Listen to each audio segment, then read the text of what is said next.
Looked like Johnny wasn't ready for the game tonight. Well, how do you assess the way? It didn't look like anybody was ready today. The defense, the offense, special teams. So, no, I don't have any regrets. He's going to have to get his first game out of the system. Mistakes he made, he'll learn from. He really didn't have a whole lot of opportunities with running around because we didn't protect very well. So he made his share of mistakes. But no, absolutely, positively, no regrets. You're going to stick with The only him? regret I have is that we disappointed a great home crowd that we've done in previous times. Beautiful night. That's my regret. You're going to stick with him moving forward, I'm guessing? Yes. How concerned are you about your offensive line? I know you've changed it up quite a bit. So. We'll move some guys around, obviously. We lost a guy. So, as I've said in the past, and I'll continue to say, they're measured collectively, and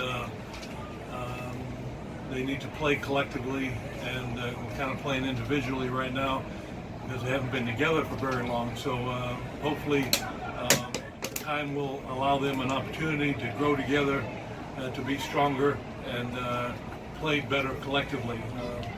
Picking up twists, identifying certain pressures, that's kind of a collective effort. Personnel-wise, do you feel like you have the players to turn things around? I mean, because I'm sorry, I didn't hear the first part of that question. I said personnel-wise, do you feel like you have the personnel, in order to have a winning team here? Because this is the third time in 4 home games that the team allows 44 points or more.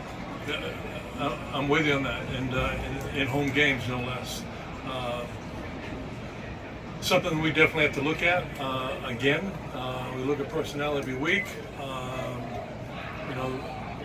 There aren't just players sitting at home waiting for a phone call that are really, really good players that are going to come here at this point. So we have to find them through different avenues,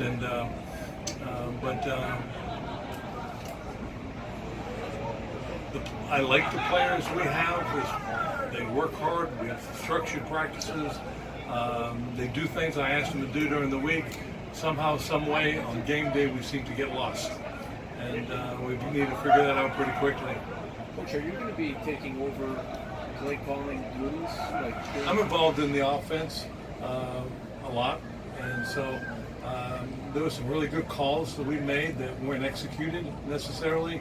For whatever reason, it didn't get executed. So when you ask a question like that, you really have to have an understanding of what was called and what happened on that play.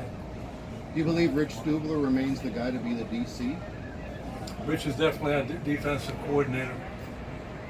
You got Johnny, you got 1 game under his belt now. What are the short-term goals for him moving into next week's game? Moving forward, what are the short-term goals that you want to see from him to get prepared for the Well, next he and I had a conversation towards the end of the game, and he said he learned a lot from this ball game, and we move forward.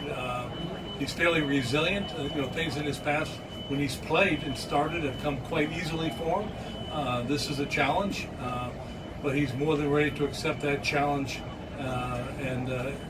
So see you in the morning, Coach. We'll get this thing straightened out tomorrow and move forward. So I'm very encouraged by his comments after the game. He didn't beat himself up, but he assumed the responsibility that he had. But there's plenty of responsibility for everybody, coaches included. How can you explain that the players were not ready at the start of the game? I can't explain it. I absolutely cannot explain that. I wish I could. If I could, they would have been ready. That's something that hopefully we'll find out when we watch the tape tomorrow. We talked about this game a lot this week, and a lot of good preparation, but didn't take the practice to the field. And they definitely kicked our butt every which way. Player, coach, staff, you name it. We all got our butt kicked. guys?